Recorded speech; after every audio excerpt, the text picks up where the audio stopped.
জি বলেন ভাইয়া। যাক, বিষয়টা হইলো ওই যে যখন করোনা ছিল, আপনি কিন্তু একটু কথা শুনতে হবে আমার, হ্যাঁ? না আমি শুনবো। আচ্ছা আমাকে আগে তার আগে বলেন টোটাল ভোলা জেলায় আপনার টোটাল আউটসোর্সিং কত, 200 না 180? আমাদের মোট 200 ওভার হবে মোটামুটি। তার ভিতরে এবার আমাদের কাজ ছুটে গেছে অনেকগুলো। এই যে পানি উন্নয়ন বোর্ড আছে না, এই যে আপনার এটা হলো আপনার বন বিভাগ, ডিসি অফিস আর এসপি অফিস, এই তিনটা চলে গেছে আমাদের থেকে এই জন্য। ওটা ওটা ওগুলা বাদ দিয়ে কত, 250? এগুলো বাদ দিয়ে 200 ওভার হবে আর কি। ওভার বলতে কত, মানে এক্সাক্ট রাউন্ড ফিগার কত হবে? রাউন্ড ফিগার ধরেন কত, 174, আর এখানে হইলো আপনার 73 জন, এরকম আর কি। বুঝতে পারছি। আচ্ছা এবার বলেন, এবার শুনি। এবার বলি আপনাকে, যখন আপনি করোনা যখন, হ্যাঁ, জি করোনার সময় আপনার সদর হসপিটালে তখন একজন আউটসোর্সিং এর জনবল ছিল না বলা জেলাতে, হ্যাঁ। আচ্ছা পরবর্তীতে আমার একটা লাইসেন্স করা ছিল আরো অনেক আগ থেকে, কিন্তু আমরা কোনো কাজ পাইনি, কাজ করতে পারিনি কোথাও, বুঝছেন? আচ্ছা আচ্ছা এরপরে এই করোনার ভিতরে ঢাকা বরিশাল হইয়া ঢাকা আসা যাওয়া, তখন গাড়ি ঘোড়া কিন্তু সব বন্ধ। হুম আমি মনে হয় ওই সময় 2 মাসের ভিতরে মানে 10 থেকে 15 বার গেছি ঢাকা আসা যাওয়া, প্লাস আমাদের এই যে বাই রুটে মানে লঞ্চ ঘাট সব বন্ধ ছিল, আচ্ছা বুঝছেন? আচ্ছা তো জনবলগুলা প্রথম স্বাস্থ্য অধিদপ্তর, স্বাস্থ্য মন্ত্রণালয়, অর্থ মন্ত্রণালয়, জনপ্রশাসন মন্ত্রণালয় হয়ে পাশ করায়া তারপর আমি বলাতে নিয়ে আসছি।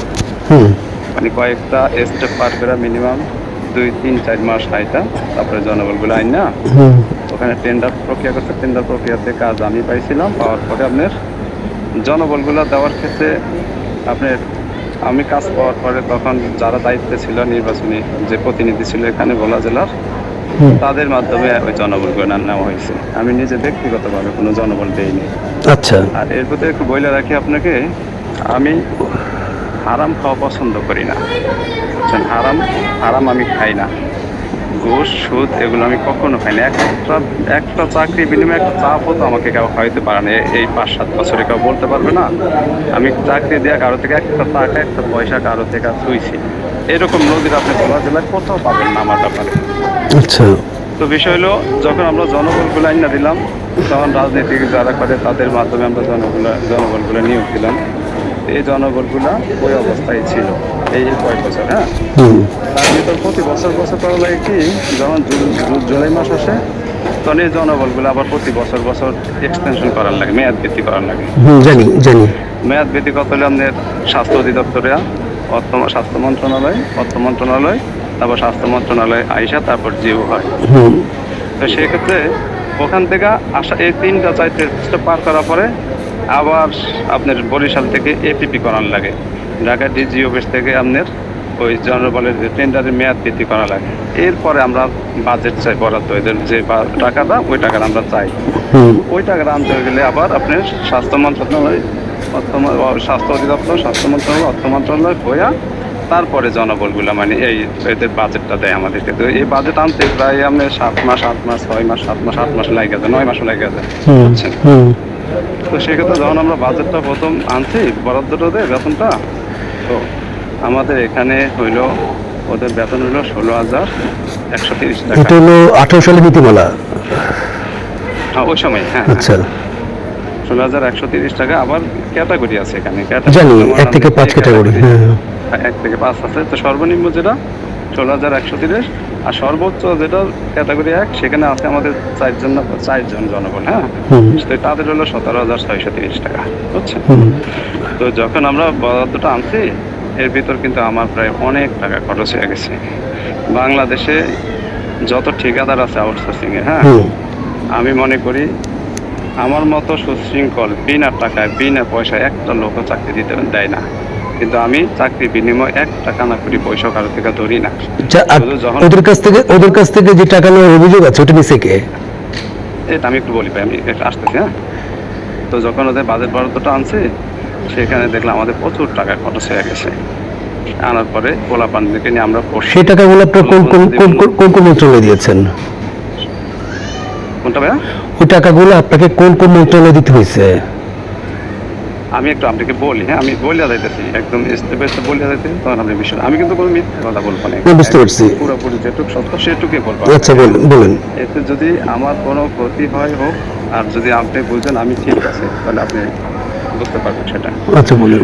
এরপরে যখন আমরা পোলাপান যখন বরাদ্দ আসছে, তখন পোলাপানকে নিয়ে বলছি, দেখো এখন এই অবস্থা, সব ঠিকাদারের তো চাকরি বিনিময়ে টাকা নেই, জামানত নেই, কিন্তু আমরা তো একটা পয়সা ধরি না, আমরা জনবল আইন না বিলিয়া দিই, হয়তো দল থেকে যে জনবলগুলো আমাদেরকে তারা অসহায় পোলাপানগুলি দিচ্ছে এখানে, যারা অসহায় তারাই কিন্তু আউটসোর্সিং চাকরি করতে আসছে এখানে, বুঝছেন। পরবর্তীতে পোলাপানি বলছে ভাই আপনি কত টাকা খরচ, আমরা বলছি জনপ্রতি হয়তো 800 টাকার মতো খরচ হয়। আমাকে বলছে ঠিক আছে আপনি এখান থেকে আপনি অর্ধেক দিন, আমরা অর্ধেক দিব। ওদের অনুমতি নিয়ে আমরা 400 টাকা, মানে জনপ্রতি 400 টাকা করছি, ওরা 400 টাকা করে দিবে এই খরচ বাবদ। তাও টাকাটা কিন্তু আমাদের হাতে ধরি টরি নেই, ওরা উঠাইয়া ওরাই ওই খরচটা চালাবে, 400 টাকা মাসে, বুঝছেন। এরপরে এই গত 2 বছর আগে কিন্তু আমরা এটা বাদ দিয়ে দিচ্ছি, ওই 400 টাকা বাদ দিচ্ছি, আমরা ওইখান থেকে আর 1 পয়সা ধরি না, ওই যায় যে 16,130 পুরো টাকাটা ওদের অ্যাকাউন্টে চলে যায় এখন, বুঝছেন ভাই।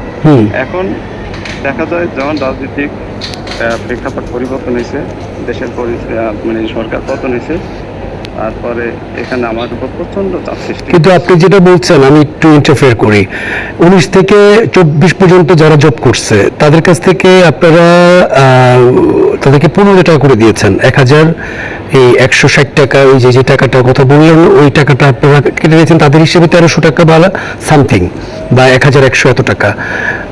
এইটা আপনি বলছেন আপনি 1,000 টাকা নিতেন। আচ্ছা আমি শেষ করি। সদর হসপিটালের কথা, হ্যাঁ আপনি বলতেছেন আপনি 1,000 টাকা নিতেন, তারা বলছে যে 1,000 টাকার বেশি নিত, হ্যাঁ। আপনি বলছেন আবার এখন 400 টাকা নিতেন, হ্যাঁ। আচ্ছা এটা একটু আমাকে করেন। এটা আমি একটু বলি, এটা হলো সদর হসপিটালের ক্ষেত্রে 400 টাকা, হ্যাঁ।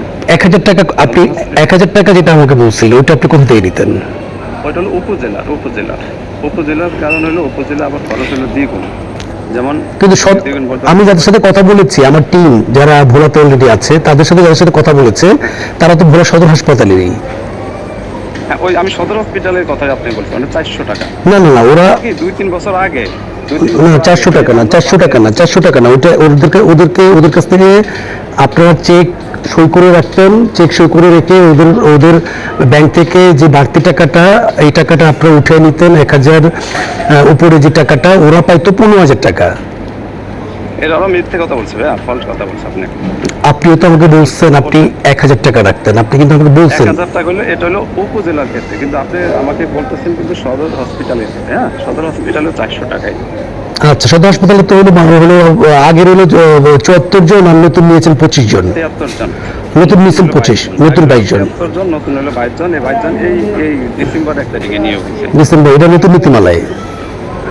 নতুন নীতিমালা। আর বাকি যারা 200-র উপরে যারা, মানে টোটাল 250 জনবলের মধ্যে এটা হলো সদর উপজেলায়, বাকিগুলো সব হলো উপজেলায়, অন্যান্য উপজেলা, হ্যাঁ বুঝতে পারছি।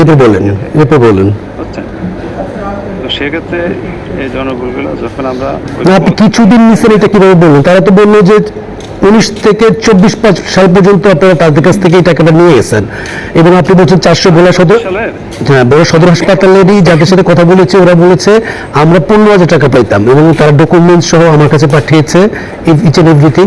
আমরা 15,000 পাইতাম, আমাদের কাছ থেকে বাকি টাকা ঠিকাদার চেক বাবদ চেকে সই করে নিয়ে যেত, ওইটা তারা চেক দিয়ে জনতা ব্যাংক থেকে উঠে নিত। ওরা যদি ডকুমেন্টস দেখাইতে পারে, হ্যাঁ তাহলে সেটা আমি আপনার সাথে অবশ্যই সেটা আমি আলোচনা করবো, ওইরকম ডকুমেন্টস যদি দেখাইতে পারে, ঠিক আছে। ওরা ডকুমেন্টস, হ্যাঁ জি বলেন। আমি বলি যখন 5 তারিখের পরে, আগস্টের 5 তারিখের পর যখন হয়েছে, 5 তারিখে রাত্র থেকে মানে আমাকে বিভিন্ন লোকে ঝামেলা ফালানোর চেষ্টা করছে। ঝামেলা ফালানো বলতে আমি আগের আওয়ামী লীগ কাজ করছি, আমি আওয়ামী লীগ করছি, এই জন্য আপনার এখানে সব লোক বাদ দিতে হবে, সব লোক বাদ দিয়ে আমাদের সব লোক নিতে হবে। এভাবে আপনার যত দল আছে, আমি নাম বলি না, যত দল আছে সবাই আমাকে রাত্র থেকে আমাকে ঝামেলা ফেলানোর চেষ্টা করছে। ওকে। এরপর আমি প্রায় 2 থেকে 3 মাস, প্রথম 2 থেকে 3 মাস আমি এভাবে বোঝাশোনা রাখছি, বলছি ভাইয়া দেখেন এই পোলাপানগুলো অসহায়, আমাদের একটা জনবল আমরা হাত দিতে পারবো না, এখানে একটা লোকও বাদ দিতে পারবো না। আমার কথা হলো যে আপনি ঠিকাদারি করছেন, আপনি আপনি দোকানদারি করছেন, একটা দোকান দিচ্ছেন, দোকানের জন্য আপনাকে দোকানের যে খরচ, দোকানের যে আনুষঙ্গিক বিষয় আছে, এগুলি আপনাকে মেটানোর জন্য আপনাকে কাস্টমারের কাছ থেকে বা দোকানের কর্মচারীর কাছ থেকে নিতে হবে। এইটা কোন আইন? আমরা তো ওই যে মানে এখানে আমরা যে কয় টাকা সার্ভিস চার্জ পাই, দেখাটা এই যে 4-5টা আইটেম 6 থেকে 7 মাস আমার এই জনগণগুলোর জন্য আমাদের মানে মেকানিজম করে বরাদ্দ আনা, মেয়াদ কেটে করা, তারপরে তুমি যাবো পরে কথা বলি। যাবো আপনি সরকারকে আপনি বিভিন্ন দপ্তরে ঘুষ দিচ্ছেন, সেই ঘুষের টাকা আপনি আউটসোর্সিং এ ওদের বেতন থেকে কাটবেন? সেটা বলতেছি না ভাই, ওই যে টাকাটা 400 টাকা চাও, সেটা আমরা কখনো আমাদের হাতে ধরি না। আবার আমরা আপনি তো 400 টাকা নিতেছেন, আপনার বক্তব্য 400 টাকা নিয়েছেন হলো ভোলা হাসপাতাল থেকে, কিন্তু ভোলা হাসপাতালে ওদের বক্তব্য ওদেরকে শুধু 15,000 টাকাই দিয়েছেন, বাকি টাকাই আপনি নিয়েছেন, এটা হলো তাদের বক্তব্য। গেল আপনার বক্তব্য উপজেলা পর্যায় থেকে, আপনি 1000 টাকা করে নিতেন, এটা আপনার বক্তব্য। তার মানে ওখানে ধরেন প্রায় 150 মতো লোক আছে যাদের কাছ থেকে আপনি 1000 নিতেন। অতএব আপনি হিসেব করে দেখছেন ভাই, আপনারা ভাই আমার কাছে তথ্য আছে, আপনারা 2019 থেকে 2024 সাল পর্যন্ত টাকা নিয়েছেন। না, এর ভিতরে আমরা তো যে সবার থেকে ওটা নেওয়া লাগতো, নিতাম না। তাদের কিছু পোলাপান থেকে নেওয়া হয়তো, কিছু পোলাপান থেকে নেওয়া হতো। ভাই এটা তো আপনি তো বলছেন, আমরা প্রায় আমার টিম, আমার অফিসের টিম ভোলাতে প্রায় 46 জন লোকের সাথে কথা বলছে, ভোলা সদর মিলেয়া।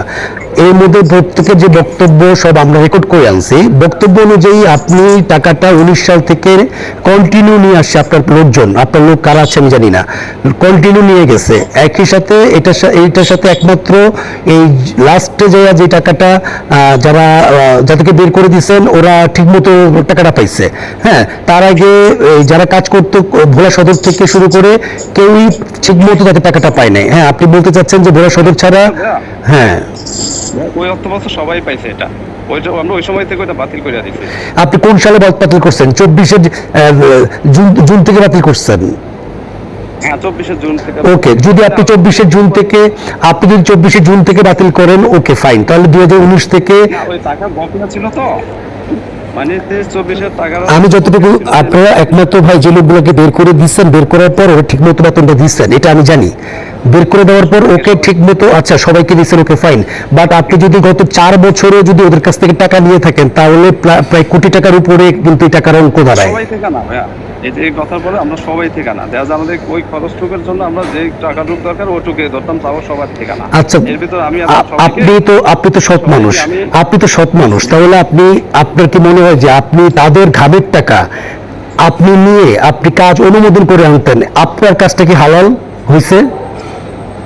সরি, আপনি অন্যভাবে নেবেন না, আমাকে শুধু আপনি এতটুকু বলেন। আপনি তো বলেন যে আপনি সৎ মানুষ, আপনি কাউকে 2 টাকা দেন না, 2 টাকা খাওয়ান না, আপনি কেউ নিজেও খান না, তাহলে তাদের ঘামের টাকা আপনি নিয়ে সরকারকে দিচ্ছেন ঘুষ দিয়ে, আপনি ঠিকাদার হয়ে কাজ পাইছেন, আপনি 5% পাইছেন, আপনি আপনার টাকা আপনি ঠিকই পাইছেন, অথচ সরকারের টাকা দিচ্ছেন হলো, ঘুষের টাকা দিচ্ছেন হলো তাদের বেতনের টাকা থেকে, তাদের ঘাম জোড়া টাকা থেকে। এক মাসে একটা মানুষ 16,000 টাকা, 16,500 টাকা বেতন পায়, সেই টাকা থেকে আপনি যদি 1000 টাকা, 400, 500 যা টাকা নিয়েছেন, আপনি কি এটা ঠিক করছেন? এটা অন্য হয় নাই?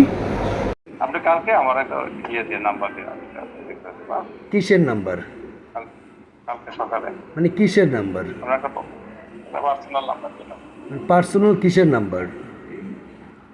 যে কোনো নাম্বার।